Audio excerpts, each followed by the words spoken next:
This is CNN 10, your objective explanation of world news in 10 minutes. And I'm Carl Azus, welcoming our viewers from around the world.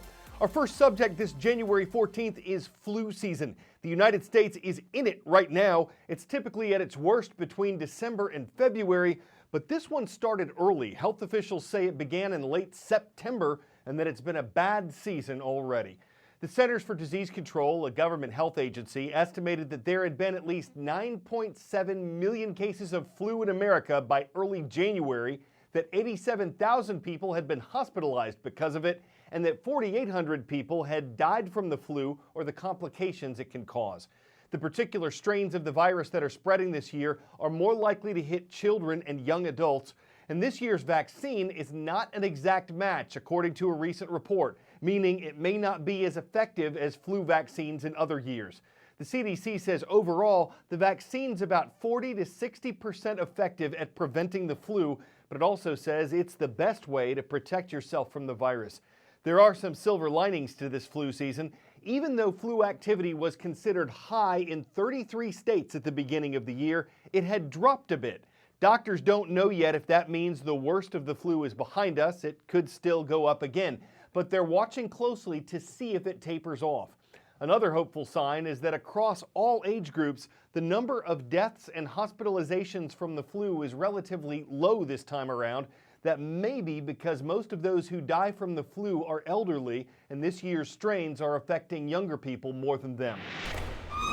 It's always scary when you hear of someone dying from something as common as the flu. There are four main ways the flu can turn deadly. The first and most common cause is pneumonia. The influenza virus can directly cause viral pneumonia. Once someone has the flu, it can weaken their immune system so much that another virus or bacteria can enter the lungs. Infected lungs fill with fluid, making it difficult to breathe, so oxygen can't get to the rest of the body, which can lead to death. Sepsis is the second way the flu can become lethal, especially in healthy younger adults and children. Sepsis occurs when a person's immune system goes into overdrive trying to fight the flu. This causes inflammation, which can lead to a cascade of symptoms that ultimately ends in organ failure. A third way the flu can kill is by increasing your risk of heart attack. Experts say an adult's risk of heart attack increases sixfold in the 7 days following a flu diagnosis. The fourth way the flu can kill is by dehydration, particularly among infants and young children. The flu often causes vomiting and diarrhea, which can quickly become life-threatening if fluids aren't replaced in the body. So if you get the flu, when should you be worried? Some people have a higher risk for serious complications from the flu, including the elderly, children under the age of 5, pregnant women, and those with chronic health problems. If this is you, make sure you see a doctor.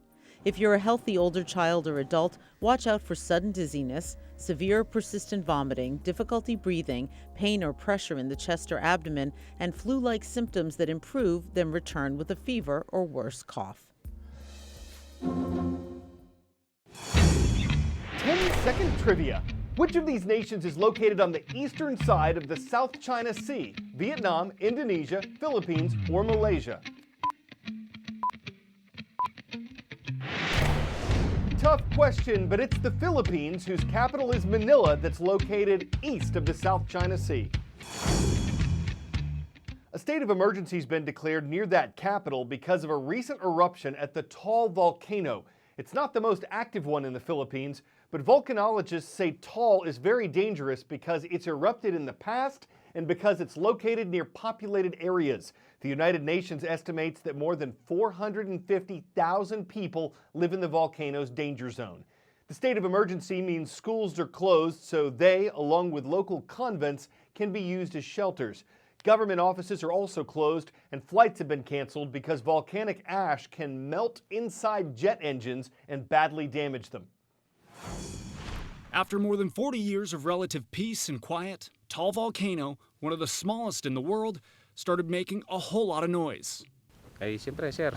We were afraid and in a panic. We're thinking of how we can save our lives. It all started Sunday afternoon, about 60 kilometers south of the Philippine capital of Manila. A violent eruption, sending steam, ash, and rock, roughly 15 kilometers into the sky, raining down on the roughly 25 million people like Noel Suarez living below. It's difficult to get food because it's difficult to move. We cannot use the vehicle since it's muddy, and we cannot even clean it since there's no water. Almost everything is a problem now, and then you have the volcano spewing again. And after nearly 150 small earthquakes, Philippine officials believe it's going to get worse before it gets better. Nearly 500,000 residents have been ordered to evacuate immediately, believing another much larger eruption and possible tsunami could be imminent. The real hazard is that it has the potential for explosions. That's volcanologist Eric Clementi. He says that despite Taal's small stature, it's one of the most dangerous volcanoes in the world, a volcano with a deadly past, claiming more than 1,300 lives in 1911 and another 190 in 1965. So the people living nearby, the combination of explosions and a large population can really are the things that volcanologists really hope don't get combined. A combination that could be fatal and has already proven to be destructive. Well, that region probably isn't the best vacation destination, at least until the volcano calms down. This is one time of year when folks make plans to travel for spring breaks, summer breaks, spring weddings, summer weddings, ski vacations, beach vacations, or just to get away. CNN recently sat down with travel expert Samantha Brown, who's been talking travel on TV for 20 years. I have been traveling as a career now for 20 years. Being stressed about time is the worst thing you can do. And the way to take away 90% of your stress is to get there in time. And by that I mean, I always base my arrival to the airport on the boarding time of my flight, not the departure time. Just this year alone, I have been on 45 flights through 88 airports. And I've checked in and out of 32 hotels. Hello, how are you? Nice to see you. Oh gosh, I want everything here. The best thing you can do to connect with locals is smile and say hello. And if you are in another country, the most important words to know in that language are hello, please, and thank you. That is it. I always try to know how to say, may I please have, because I feel like as travelers, we're consumers, we're always asking for things. We always need something, whether it's a bathroom or like a really good flaky croissant. And so if I know how to say that in the most polite form, that makes the connection right there. I think I'm gonna have, I wanted to try your tuna melt on the Park Slope sourdough, please. Okay. I think one piece of advice that I could give everyone when vacations turn bad or when you arrive somewhere and it wasn't your expectation is that you need to take a moment, breathe, and adapt.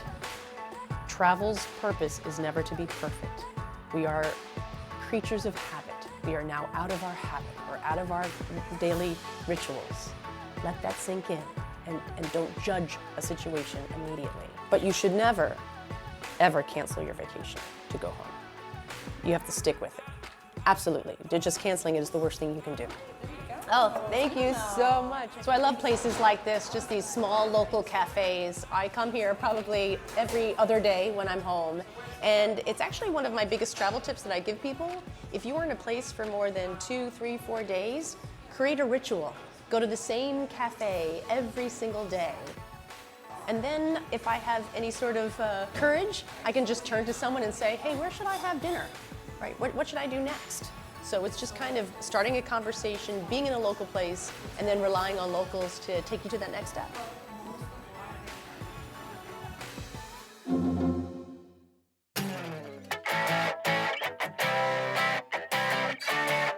Sticking with our travel theme, if you've ever been on a ship or ferry in the open sea, you might have spotted dolphins swimming alongside. So did some firefighters from the Naples, Florida Fire Rescue Department. Last week, they posted this video on their Facebook page and called it "Dolphins Came to Play." One fireman described the scene as a perk of having the best job in the world in the beautiful city of Naples. #blessed. It's no fish story and it's no tall tale. Thanks to their newfound fame, the Dolphins got their very own fin club. And it's no fluke, it's opened so many dorsals, and if they use their melons, you can expect them to be beaked to flex their pectoral flippers once more. I'm Carl Azus, and that is CNN 10. The students of Rotolo Middle School know all about it. It's great to see you guys in Batavia, Illinois, and thanks for subscribing and commenting on yesterday's show at youtube.com/CNN.